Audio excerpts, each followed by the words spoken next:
বলি, "হাঁ দেখো গো, এ বাবারে! আমার ঘরটা কী অবস্থা গো!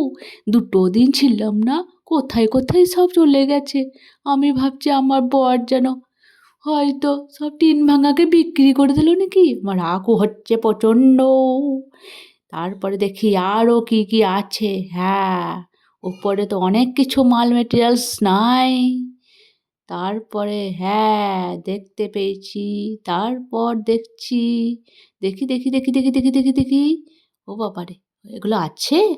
বাস, ঠিকই আছে তাহলে।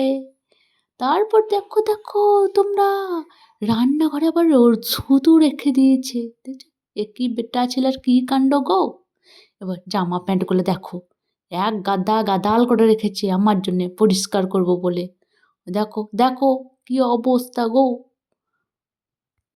বলি, ও বন্ধুরা, তোমাদেরকেই বলছি, আমার ঘর দেখে তোমরা অবাক হলা?